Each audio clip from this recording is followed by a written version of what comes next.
Tech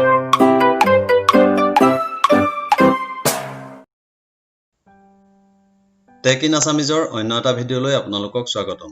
পূৰ্বৰ ভিডিঅ'টিত আমি history of কম্পিউটাৰ্ছৰ বিষয়ে আলোচনা কৰিছিলোঁ। যদিহে ভিডিঅ'টি বৰ্তমানলৈকে চোৱা নাই, ওপৰৰ আই বাটনত ক্লিক কৰি ভিডিঅ'টি চাব পাৰিব। আজি আমি জেনেৰেশ্যনছ অফ কম্পিউটাৰ্ছৰ বিষয়ে আলোচনা কৰিম। গতিকে আহক ভিডিঅ'টি আৰম্ভ কৰোঁ।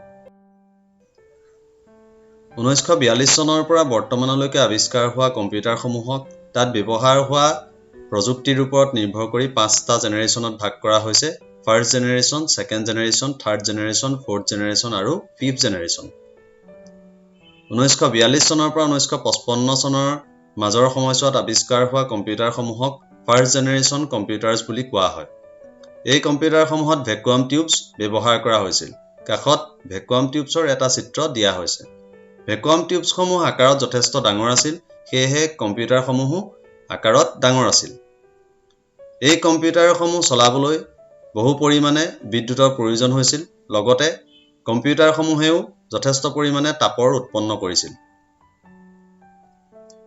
এই কম্পিউটাৰসমূহ বহু পৰিমাণে শ্ল' আছিল। কম্পিউটাৰবোৰত ডাটা ষ্ট'ৰ কৰি ৰাখিবৰ বাবে পাঞ্চ কাৰ্ড ব্যৱহাৰ কৰা হৈছিল আৰু এই কম্পিউটাৰসমূহে অতি কম পৰিমাণৰ ডাটাহে ষ্ট'ৰ কৰি ৰাখিব পাৰিছিল। এই কম্পিউটাৰসমূহত বাইনেৰী লেংগুৱেজ ব্যৱহাৰ কৰা হৈছিল।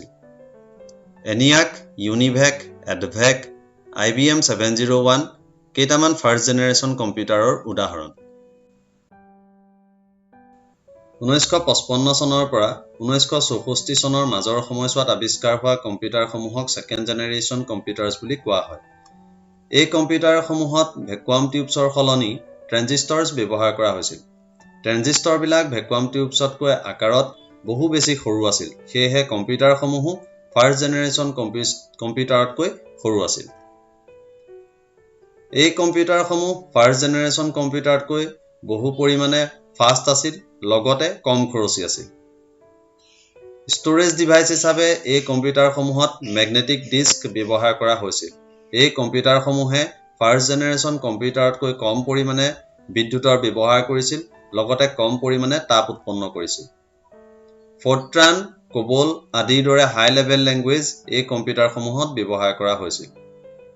IBM 7094, IBM 7090, ইউনিভেক 1108 কেইটামান ছেকেণ্ড জেনেৰেশ্যন কম্পিউটাৰৰ উদাহৰণ।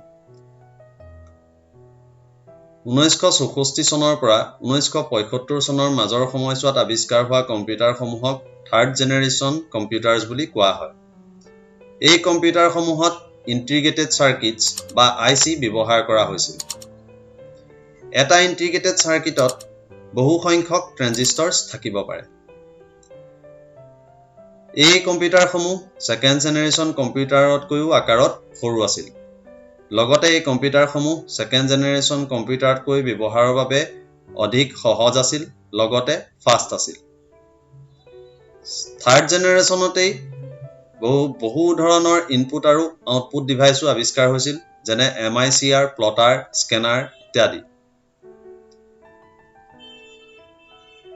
অপাৰেটিং চিষ্টেমৰ ধাৰণাটো পোনপ্ৰথম থাৰ্ড জেনেৰেশ্যন কম্পিউটাৰ্ছতেই আহে। IBM 370, অল্টেয়াৰ, এপল কম্পিউটাৰ্ছ কেইটামান থাৰ্ড জেনেৰেশ্যন কম্পিউটাৰৰ উদাহৰণ। 1975 পৰা 1989 চনৰ মাজৰ সময়ছোৱাত আৱিষ্কাৰ হোৱা কম্পিউটাৰসমূহক ফ'ৰ্থ জেনেৰেশ্যন কম্পিউটাৰ্ছ বুলি কোৱা হয়। এই কম্পিউটাৰসমূহত VLSI অৰ্থাৎ ভেৰি লাৰ্জ স্কেল ইণ্টিগ্ৰেটেড চাৰ্কিটছ ব্যৱহাৰ কৰা হয়। এই VLSI সমূহক মাইক্ৰ'প্ৰচেছৰ বুলিও কোৱা হয়। মাইক্ৰ'প্ৰচেছৰসমূহ আকাৰত বহু পৰিমাণে সৰু আৰু এটা মাইক্ৰ'প্ৰচেছৰত বহু পৰিমাণে ট্ৰেনজিষ্টৰ্ছ থাকিব পাৰে।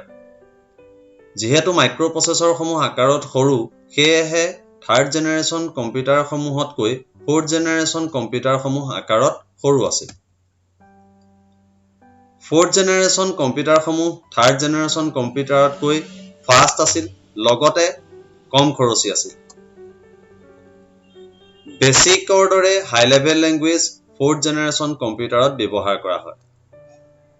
ফ'ৰ্থ জেনেৰেশ্যন কম্পিউটাৰতে প্ৰথম GUI অৰ্থাৎ গ্ৰাফিকেল ইউজাৰ ইণ্টাৰফেচৰ ওপৰত নিৰ্ভৰশীল অপাৰেটিং চিষ্টেম ব্যৱহাৰ হয়।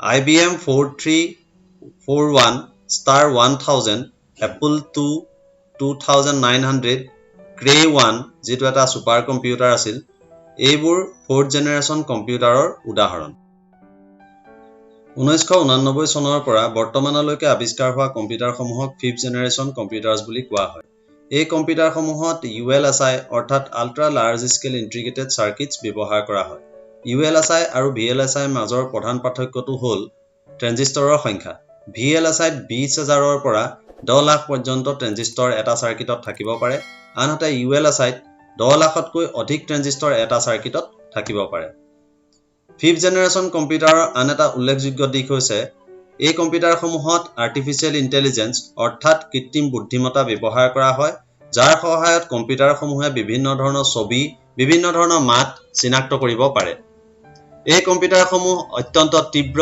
আৰু খৰতকীয়া লগতে এই কম্পিউটাৰসমূহত বহু পৰিমাণৰ ডাটা সেভ কৰি বা ষ্টৰ কৰি ৰাখিব পাৰি সুপাৰ কম্পিউটাৰ্ছ ৰবটছ আদিবোৰ 5th জেনাৰেশন কম্পিউটাৰৰ উদাহৰণ গতিকে আজিৰ ভিডিঅ'টিত আমি জেনাৰেশনছ অফ কম্পিউটাৰ্ছৰ বিষয়ে আলোচনা কৰিলো ইয়াৰ পিছৰ ভিডিঅ'ত আমি টাইপছ অফ কম্পিউটাৰৰ বিষয়ে আলোচনা কৰিম যদিহে ভিডিঅ'টি চাই ভাল পালে লাইক শেয়াৰ আৰু কমেন্ট কৰিব লগতে চেনেলটি সাবস্ক্ৰাইব কৰি লওক আৰু এনে ধৰণৰ নতুন নতুন ভিডিঅ'ৰ নটিফিকেশ্যন পাবলৈ বেল আইকনত ক্লিক কৰি অলত ক্লিক কৰিব ধন্যবাদ